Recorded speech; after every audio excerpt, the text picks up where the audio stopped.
word to wise. Grass only greener when it's fertilized. Gave them truth in these songs, they prefer to lies. Destiny beautiful, adrift in her purple lies. You can't see me, you Stevie. Wondering how I reach more evolutions than Evie and make it look easy.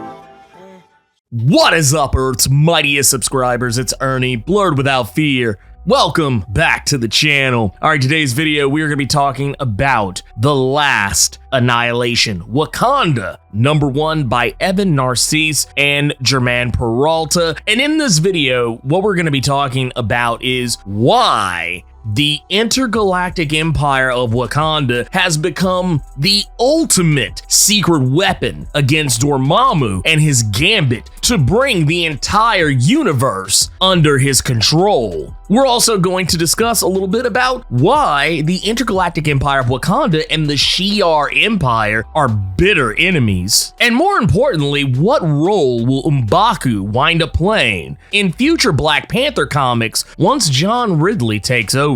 We're going to talk about all this and more right now. But first, if you want to see more awesome videos like this one, make sure you hit that subscribe button and make sure to share this video all over the internet and with all your friends, and slap that like button too, because it really helps the channel out. Now that that's said, let's talk about The Last Annihilation, Wakanda #1.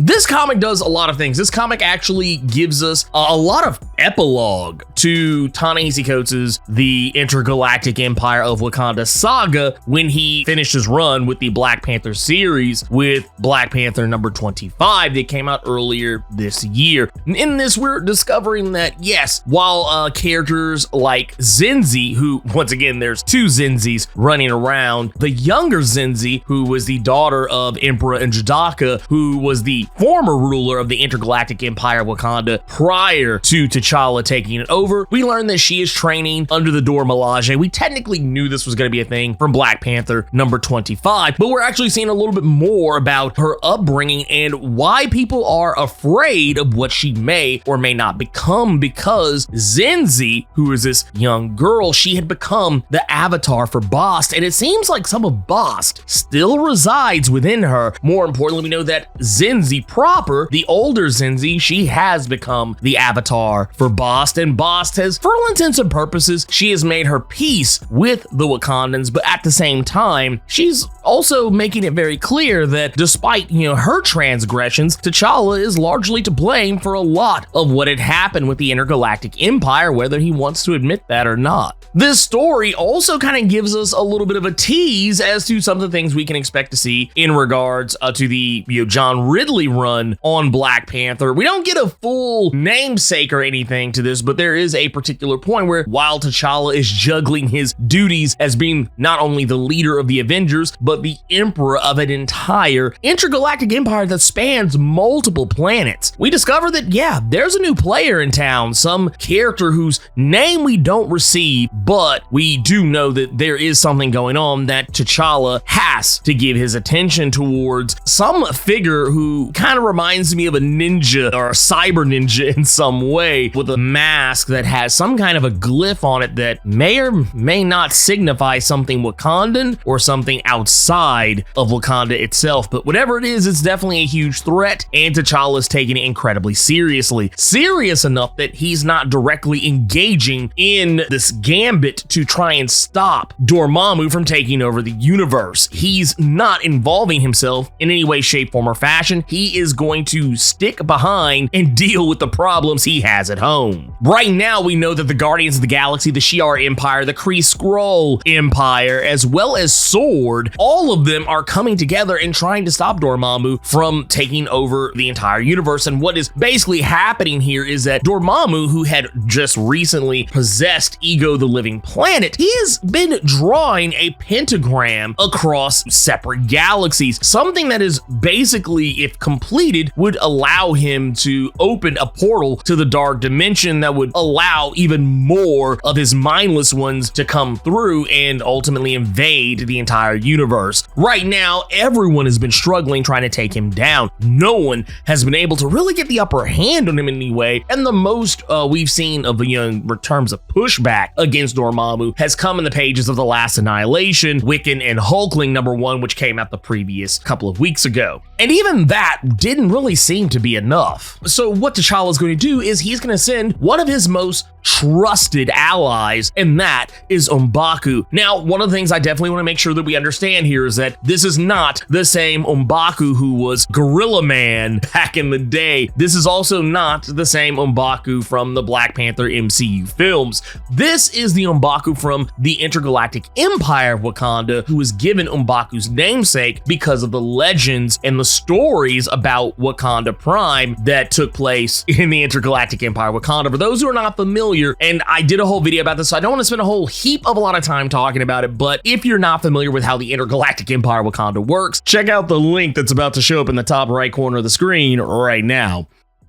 M'Baku has been trouble because ever since they finally defeated Emperor N'Jadaka, he really has kind of been trying to find his place. He's been learning about where his namesake came from. He has been discovering some really tough truths about who he is and what he is supposed to be and what he may be fated to become. There's even some teasing back and forth about whether or not he's not even sure whether he is even truly an ally of T'Challa. He's worried that maybe he may become like the M'Baku that we all know from the comics before. Maybe he might become a villain. He doesn't know where his place is because he just doesn't have anywhere really to go. He's just there now. The only thing he really has in his life that he can take any kind of solace in is raising young Zenzi. All in all, what this comes down to is an effort by not just M'Baku, but it also involves Shuri, Manifold, who operates with Sword, and of course, Vibraxis. They come together to help aid the Guardians of the Galaxy, Sword, and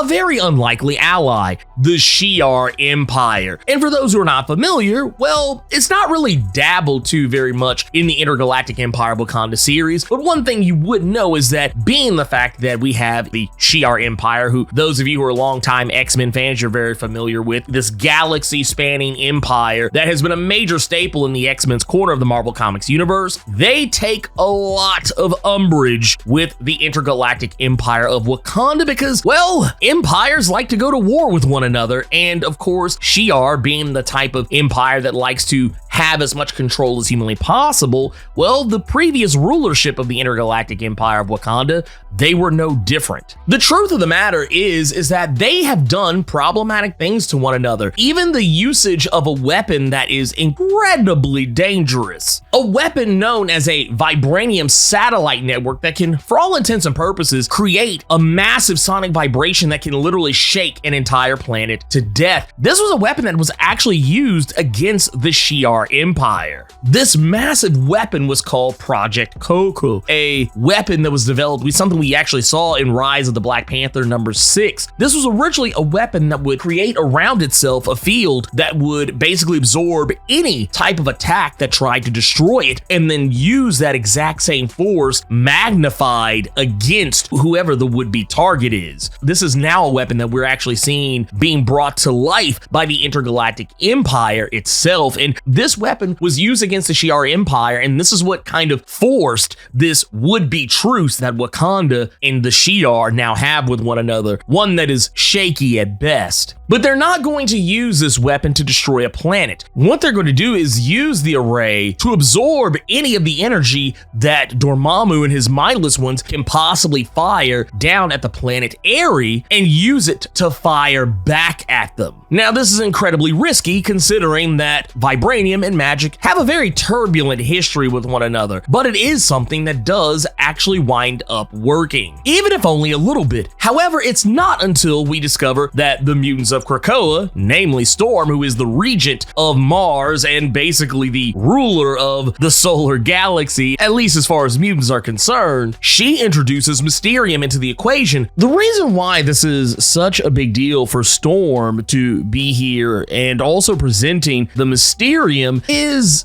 kind of a twofold thing, because during the pages of the Ten of Swords story arc, more specifically in Marauders number 13, Storm had asked Wakanda for the Skybreaker sword to help aid her in this contest of swords, but Wakanda was unable to grant this request because T'Challa was nowhere to be found. And Storm was basically told by T'Challa's mother, Queen Ramonda, as well as Shuri, to just simply wait for T'Challa to give his blessing, because it wasn't something that Ramonda or Shuri could do from a political standpoint, because they were already kind of in a bind. Things were already rough as it was with the whole intergalactic Empire of Wakanda deal going on, as well as some of the other more recent insurrection issues Wakanda had been dealing with up to that point in regards to characters like Zenzi, who had been stirring up a shitstorm along the borders of Wakanda. And because the Ten of Swords contest was a time-sensitive matter, and Storm clearly did not have the time to wait for whenever T'Challa would deign to show up himself and give her his blessing, she decided that it would just be easier to just go ahead and steal the Skybreaker and ask for forgiveness later.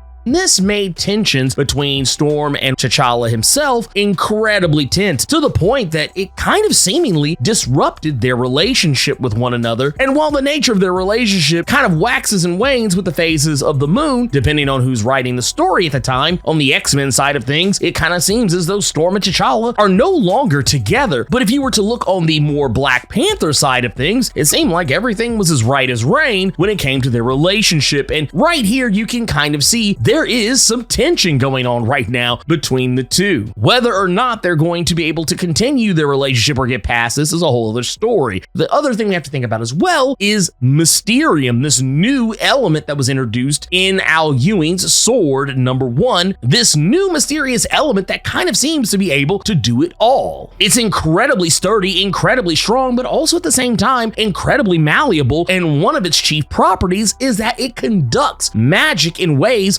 vibranium could only dream of. So the reasoning behind this, if you're wondering, well, hell, why isn't vibranium enough? Now you know why. Vibranium is not able to conduct magic in any meaningful way. Mysterium can. Now, this is huge news because, as some of you may remember, in House of X, Wakanda had no use for anything that Krakoa had to offer. This happened yet again in terms of Sword when Mysterium was introduced, and Wakanda politely declined yet again. 2 times in a row, Wakanda has declined Krakoa in anything that they've had to offer because, well, in the first place, when it came to the Krakoan drugs, they had heart-shaped herb and vibranium as ways of having more advanced tech, or as advanced tech in science and medicine as what the mutants had, and they had had it for quite some time. Now, when Sword had discovered Mysterium, that also kind of changed the game because Wakanda wasn't the only nation that had a super metal on their hands. And yet again, they declined because they have vibranium. What need would they have for Mysterium? And it just so turns out they do have a need for Mysterium because right now their precious vibranium ain't cutting the mustard. The Mysterium is the one that's going to be doing all the heavy lifting, and for the first time, really, this is big because Wakanda actually needs Krakoa's help. How is this going to affect their relationship going forward? How is this going to change the dynamic between Wakanda and Krakoa, where Wakanda originally didn't recognize them as a nation or their sovereignty in any way, shape, form, or fashion? What does this change now? Everything hinges on this Mysterium, and more importantly, it's also going to hinge on 2 very important characters, Vibraxis and Manifold, to make it all happen. Vibraxis, whose ability to control and emit and, for all intents and purposes, manipulate vibration, along with Manifold's ability to speak with space itself and create portals, combining this power and linking it with the array so that they can send the Mysterium, and they use this to basically spread the Mysterium across and empower this array, and it's exactly this that allows them to turn the tide against Dormammu. And not only turn the tide against Dormammu, but also soften relations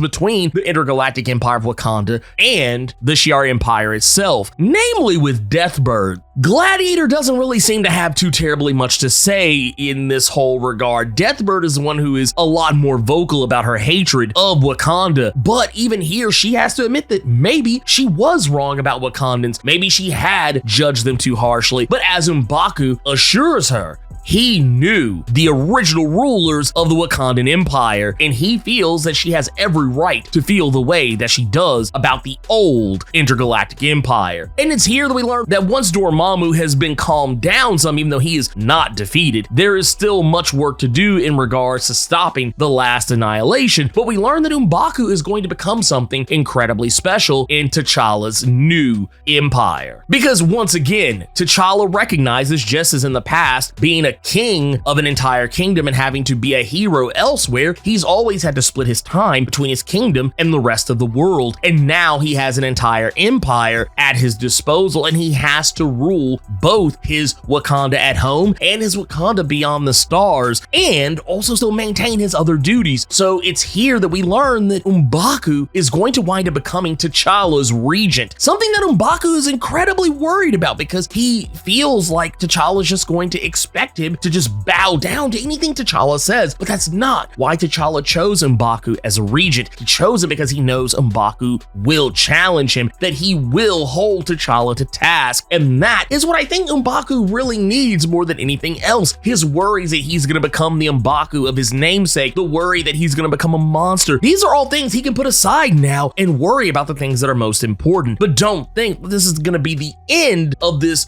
push and pull relationship and his concerns. I think these things are still going to become an issue down the road. And I'm pretty sure that T'Challa and M'Baku are going to butt heads at some point during John Ridley's run. It's bound to happen. But anyways, that is everything you need to know about The Last Annihilation, Wakanda #1, and the future of John Ridley's Black Panther run. If you enjoyed this video, Hulk smash that like button and make sure to share this video all over the internet and with all your friends so they'll know how you leveled up your comic book big brain in regards to Black Panther and the intergalactic empire of Wakanda. On your way out, make sure to hit that subscribe button and let me know what you thought about The Last Annihilation, Wakanda #1. Keep it plus ultra and sound off in the comments.